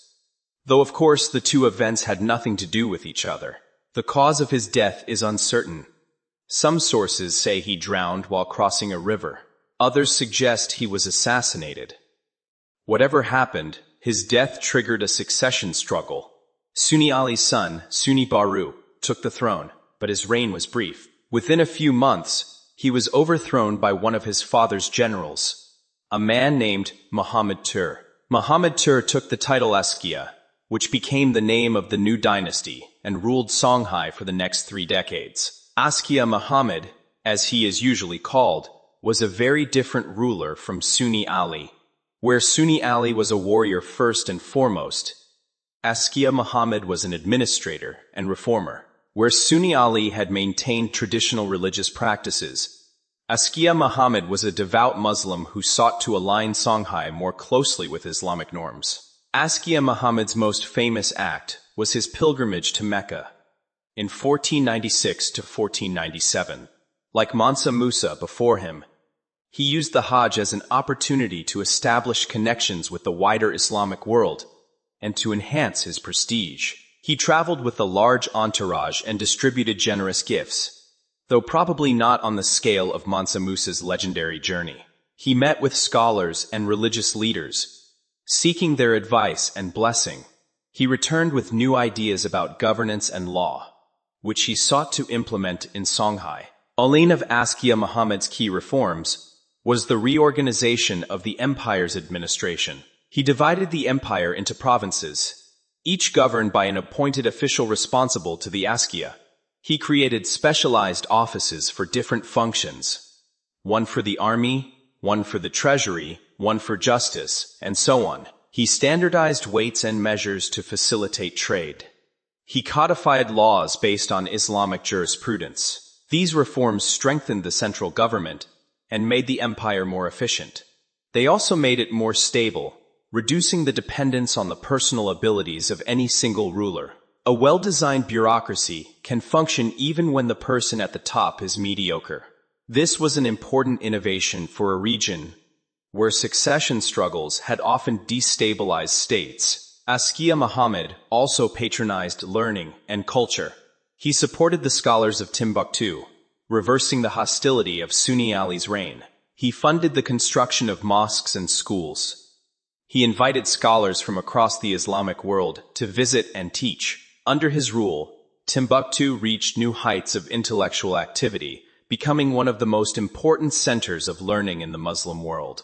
The university at Timbuktu, particularly the Sankor Madrasa, attracted thousands of students. Courses were taught in theology, law, grammar, rhetoric, and medicine. The libraries of Timbuktu contained tens of thousands of manuscripts, covering every subject imaginable. This was a genuine intellectual golden age, comparable to anything happening in Europe or the Middle East at the time. Let's pause and appreciate this for a moment.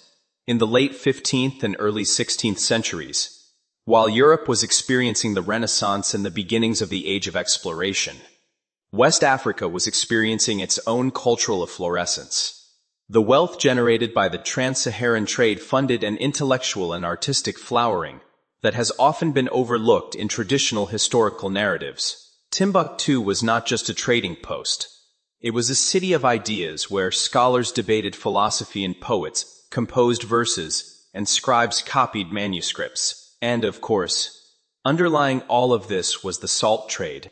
The gold that funded the universities and libraries came from the same source it always had: the exchange of gold for salt. The mines at Tagaza continued to produce. The caravans continued to cross the desert. The economic engine that had powered Ghana and Mali now powered Songhai. But there were changes in the salt trade during this period. One of the most significant was the growing importance of a new salt source, Taodeni. Taodeni was located about 400 miles north of Timbuktu, deep in the Sahara. Its salt deposits were even richer than those of Tagaza, and they would gradually replace Tagaza as the primary source of Saharan salt. Taodeni was, if possible, even more inhospitable than Tagaza. It was one of the most isolated places on Earth. Days of travel from the nearest oasis. The workers there, mostly enslaved, lived in conditions of extreme hardship. They had no fresh food, no clean water, no shade from the relentless sun. They hacked salt slabs out of the earth, loaded them onto camels, and sent them south to the markets. Many of them never left. They were born, worked, and died in the salt mines, their lives consumed by the production of a mineral that most of us take for granted. This is the dark side of the story we've been telling. The wealth of the medieval African empires, like the wealth of empires everywhere, rested on exploitation. The gold was mined by enslaved workers in brutal conditions. The salt was extracted by enslaved workers in even more brutal conditions. The trade that connected them was lubricated by human suffering. This doesn't diminish the achievements of Ghana, Mali, and Songhai. It contextualizes them. It reminds us that history is complicated, that greatness and cruelty often coexist. Askia Muhammad ruled until 1528, when he was overthrown by his own son. By that point, he was old and blind, no longer capable of governing effectively.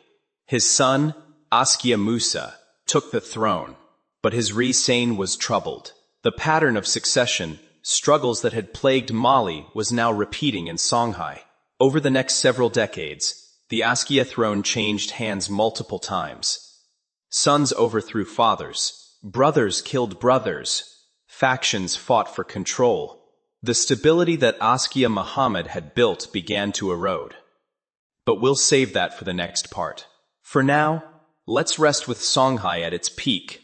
Under the capable rule of Askia Muhammad, the empire stretches from the Atlantic coast to the borders of what is now Nigeria.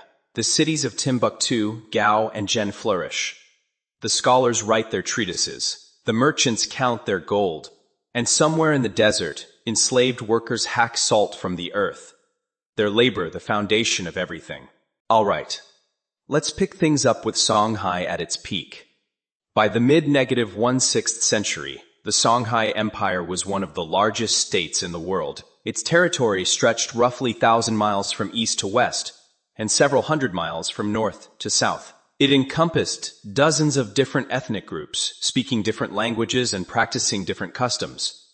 It was, in short, an incredibly diverse and complex political entity. Governing such an empire required sophisticated administrative systems. Askia Muhammad had laid the groundwork, but his successors continued to develop and refine the bureaucracy. The empire was divided into provinces, each with its own governor. There were officials responsible for the army, the treasury, the rivers, the forests. There was a system of taxation that collected revenue from trade, agriculture, and tribute. There was a judiciary based on Islamic law. It was, by any measure, a well-organized state. The military was the ultimate guarantor of imperial power.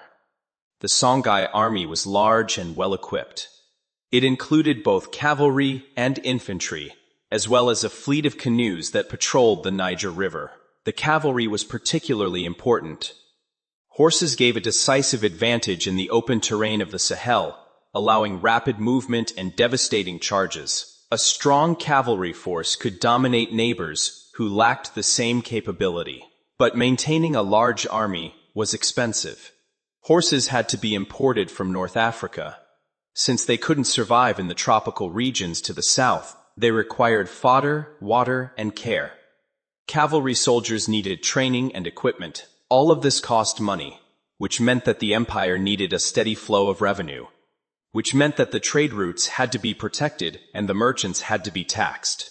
The economic foundation of Songhai, like its predecessors, was the trans-Saharan trade.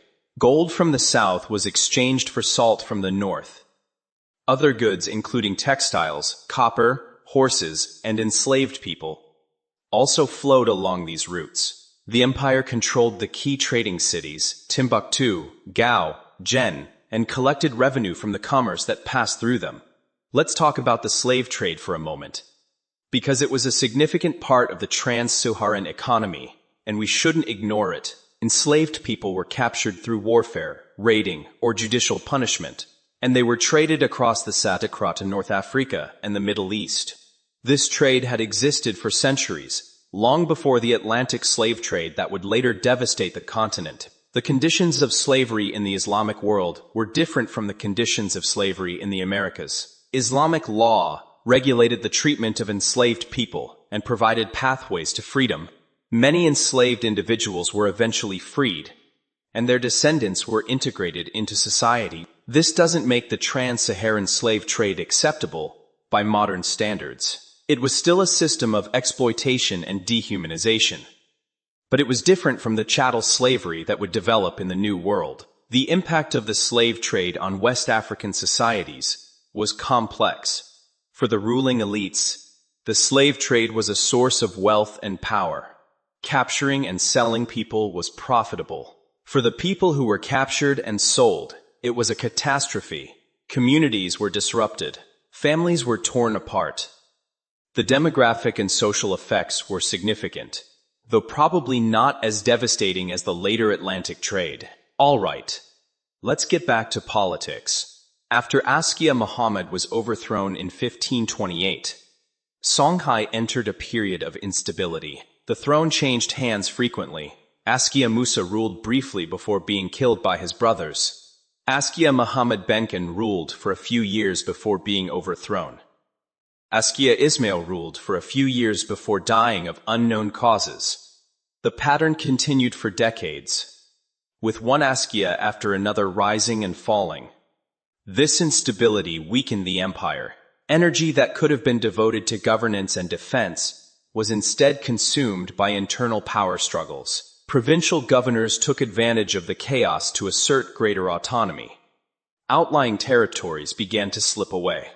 Despite the instability, Songhai remained a major power.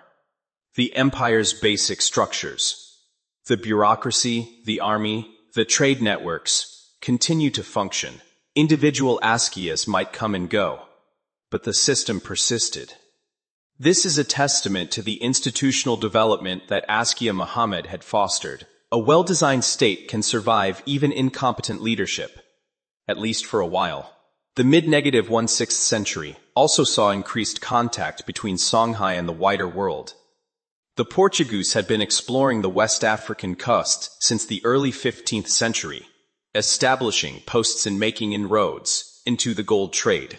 By the 1500s, they were diverting a significant portion of West African gold away from the trans-Saharan routes and toward the Atlantic coast. This was a slow process, not an overnight revolution. The trans-Saharan trade continued to flourish for decades after the Portuguese arrived, but the trend was clear. The Atlantic was becoming increasingly important, and the old interior routes were gradually losing their dominance. There was also increasing interest from North Africa, particularly from Morocco. The Moroccan sultans had long been interested in the gold of West Africa. They knew that Songhai controlled the richest gold-producing regions in the world, and they began to contemplate doing something about it. The decisive moment came in 1591. The Moroccan Sultan Ahmad al-Mansur decided to invade Songhai. His army, which included about 4,000 soldiers, many of them armed with arquebuses, early firearms, crossed the Sahara and marched on Gao. The journey across the Sahara was itself an extraordinary feat. The army traveled for months through one of the harshest environments on Earth. They carried their supplies on camels, including water, food, and ammunition. Thousands died along the way from thirst, heat, and exhaustion. By the time they reached Songhai, the army was significantly reduced, but they still had their guns, and that made all the difference. The Songhai army met the Moroccans at the Battle of Tondibi in March 1591. The Songhai forces were much larger, perhaps 40,000 soldiers, compared to the Moroccans' few thousand. But the Songhai had no firearms. They fought with swords, spears, and bows, as their ancestors had fortissaturies. The battle was a disaster for Songhai. The Moroccan arquebuses cut down the Songhai cavalry before they could close to fighting distance. The noise and smoke of the firearms terrified the Songhai horses, causing chaos in the ranks. The Songhai army broke and fled. The Askia, Ishak II, escaped but would never regain control of his empire. The Battle of Tondibi marked the effective end of the Songhai Empire. The Moroccans occupied Gao and Timbuktu, installing their own governors and attempting to control the gold trade, but they found it harder than expected. The sources of gold were far to the south, in regions that the Moroccans couldn't easily reach. The local population resisted the occupation.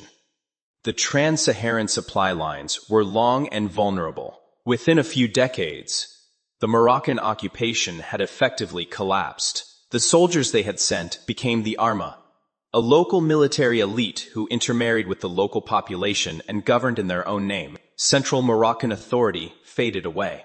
The region fragmented into smaller states, none of which could match the power of the old Songhai Empire. The era of the great Sahelian empires was over. Ghana, Mali, Songhai, these had dominated the region for nearly a millennium, rising and falling in succession. Now they were gone, replaced by a patchwork of smaller states, constantly competing and occasionally fighting. But the salt trade continued. It always does. Salt was still essential. Gold was still valuable. Merchants still crossed the desert, exchanging one for the other. The economic fundamentals hadn't changed. What had changed was the political superstructure, the empires and kingdoms that had organized and profited from the trade. Let's pause here and reflect on what we've covered.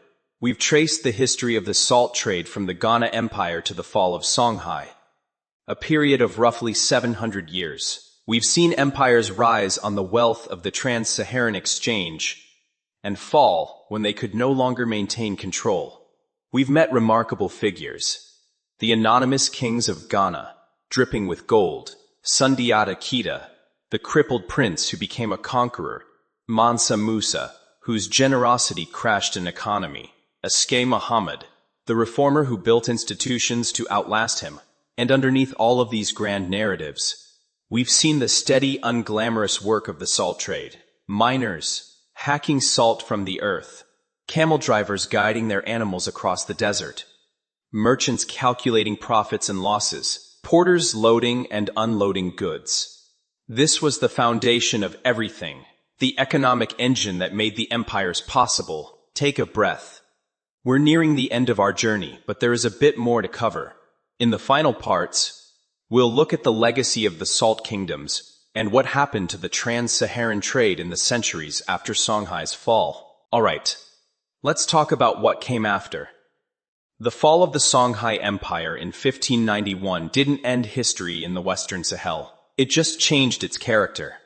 The region fragmented into smaller states, each controlling a portion of what had been Songhai territory. The Arma, descendants of the Moroccan soldiers, ruled in Timbuktu and Gao. Various Tuareg confederations controlled the desert regions.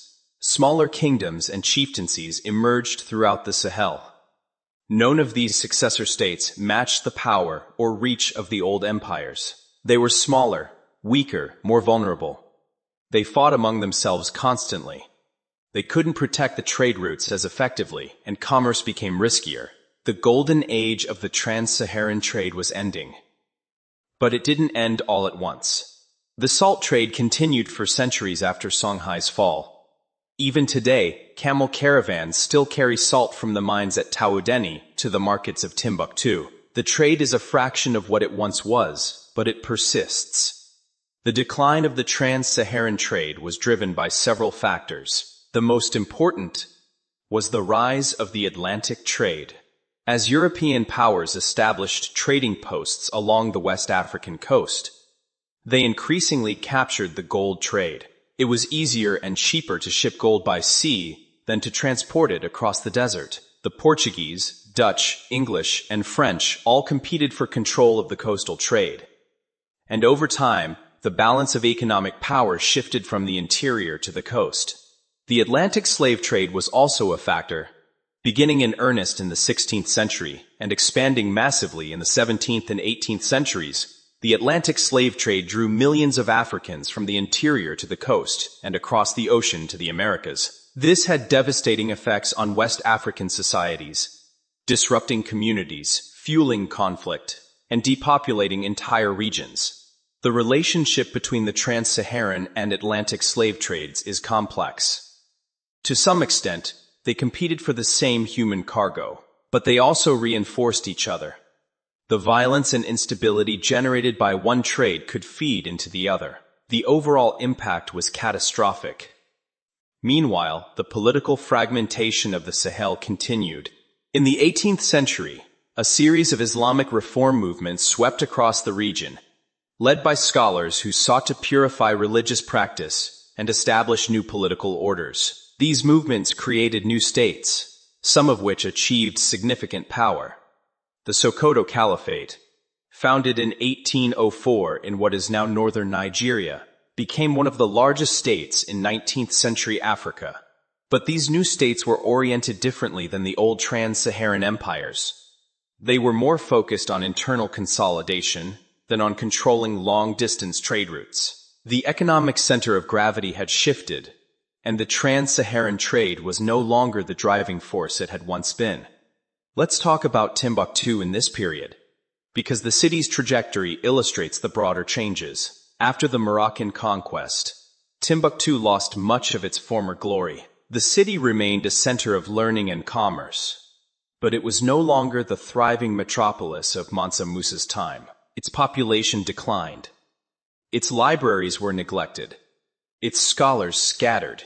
In the 19th century, Timbuktu became a symbol of mystery and exoticism for Europeans. The city had largely dropped off the European mental map after the medieval period, and its rediscovery in the 1800s sparked intense curiosity. Explorers risked their lives to reach the fabled city, expecting to find a glittering metropolis of gold and splendor.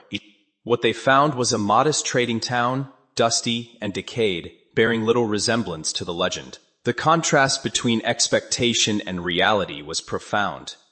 Timbuktu became synonymous with disappointment, a place whose name evoked grandeur, but whose reality was humble. This was unfair, of course.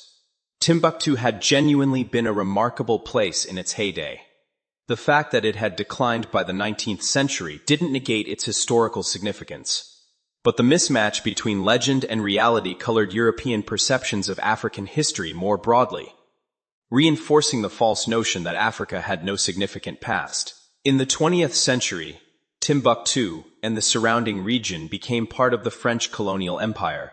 After independence in 1960, it became part of the Republic of Mali, a nation that took its name from the medieval empire we've been discussing. Today, Timbuktu is a UNESCO World Heritage Site, recognized for its historical and cultural importance. Efforts are ongoing to preserve the city's ancient manuscripts and protect its architectural heritage. The salt trade, incredibly, continues. The mines at Taudeni still produce salt, and camel caravans still carry it to market. The journey takes about 3 weeks each way, crossing some of the most forbidding terrain on Earth. The trade is no longer economically significant in the global sense. It is a relic of a bygone era. But for the communities involved, it remains a way of life. There is something both poignant and inspiring about this continuity. The empires have risen and fallen. The political maps have been redrawn countless times. The world has been transformed by industrialization, colonialism, and globalization.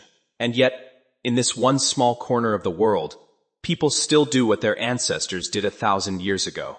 They dig salt from the earth, load it onto camels, and carry it across the desert. This is, in a way, the deepest theme of our story. Human beings need salt. They always have, and as long as they need it, someone will find a way to provide it. The methods may change. The political structures may transform, but the basic human need remains. Salt is essential. Salt endures. Let's take a moment to step back and reflect on the arc of history we've traced. We began with the Ghana Empire, emerging from the mists of the early medieval period. We followed its rise to dominance and its eventual decline. We watched as Mali rose from the ashes, reaching even greater heights under rulers like Mansa Musa. We saw Mali fade in its turn, replaced by Songhai, and we witnessed Songhai's catastrophic fall at the hands of Moroccan invaders. Through all of these changes, certain patterns recur. Empires are built on economic foundations. In the Western Sahel, that foundation was the trans-Saharan trade, the exchange of gold for salt. Whoever controlled the trade routes controlled the wealth. Whoever controlled the wealth could build armies, patronize scholars, construct monuments, and assert power. But empires are also vulnerable. Succession crises can destabilize them. External pressures can overwhelm them. Shifts in trade patterns can undermine their economic base. The very size and complexity that makes them powerful also makes them difficult to govern. And underneath the rise and fall of empires, ordinary life continues. Farmers plant their crops. Merchants conduct their trade. Families are born, grow, and die. The grand narratives of history, the kings and battles and conquests, are built on this foundation of ordinary existence. All right, we're nearing the end of our journey. Let's take some time to reflect on what we've learned and consider the legacy of the Salt Kingdoms. The medieval African empires of Ghana, Mali, and Songhai were remarkable achievements. They were among the largest and wealthiest states in the world during their heyday. They fostered scholarship, trade, and cultural exchange on a scale that deserves to be better known. For too long, these empires were marginalized in global historical narratives. The focus on European and Asian history, combined with racist assumptions about African capabilities, led to the neglect of Africa's past. The medieval period, in particular, was often presented as a time when nothing much happened in Africa, when the continent was static and unchanging. This is simply wrong. The period from roughly 500 to 1600 AD saw the rise and fall of multiple major African states. It saw the development of sophisticated political systems, extensive trade networks, and vibrant intellectual traditions. It saw the integration of Africa into global circuits of exchange, connecting the continent to the Mediterranean world, the Middle East, and beyond. The rediscovery of this history has been one of the great achievements of modern scholarship. Historians, archaeologists, and other researchers have worked to recover the African past, piecing together evidence from oral traditions, Arabic texts, archaeological excavations, and the analysis of surviving manuscripts. This work is ongoing, and much remains to be learned. The legacy of the Salt Kingdoms is visible in many ways. The cities they built, while transformed, still exist. Timbuktu, Jijan, and Gao remain populated places with continuous histories, stretching back centuries. The mosques they constructed still stand, monuments to their builders' faith and artistry. The manuscripts they produced are another form of legacy. Thousands of manuscripts survive in Timbuktu and other locations, covering subjects from theology to medicine to astronomy. These manuscripts are a testament to the intellectual vitality of medieval West African society. Efforts to preserve and study them are revealing the richness of a literary tradition that was long overlooked. The oral traditions that preserve the history of these empires are also a legacy. The Grietsa the storytellers, who passed down accounts of Mutrimij, the communities that remembered their Sundiata, the story Tzetsdal. Of these kept the past alive during centuries when it might otherwise have been forgotten. Oral tradition is often dismissed as less reliable than written sources. And it is true that it can change over time. But it is also a living connection to the past, a way of transmitting not just facts but meanings and values. The economic structures that underlay the Salt Kingdoms also have a legacy. The trans-Saharan trade routes, while diminished, never entirely disappeared.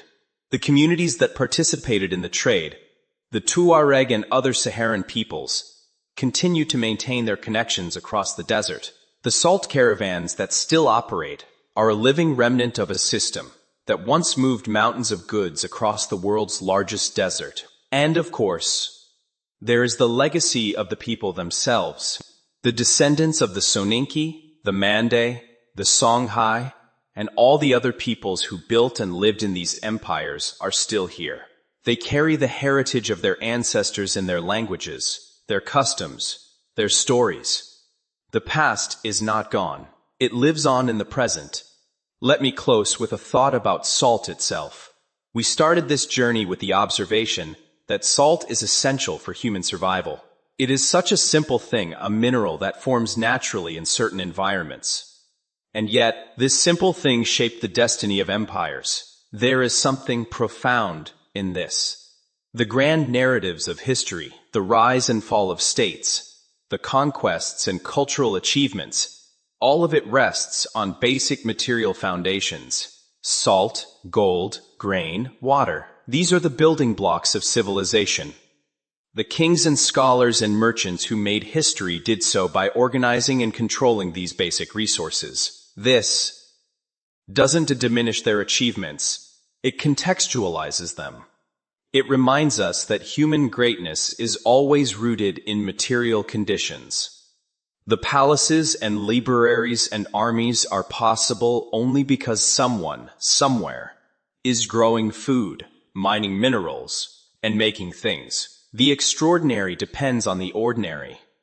So as you drift off to sleep, think about salt. Think about the miners at Tagaza and Taodeni. hacking slabs from the earth. Think about the camel drivers guiding their animals across the desert. Think about the merchants in the markets of Timbuktu, weighing gold dust against salt. Think about the kings in their golden robes, presiding over courts of unimaginable wealth. All of it, from the humblest laborer to the mightiest ruler, connected by a simple mineral, salt, the foundation of empires, the stuff of history. Sleep well. The desert is quiet. The caravans are at rest. And somewhere in the night, the stars shine down on the dunes, as they have for thousands of years. The story continues, but for now, we rest. Good night.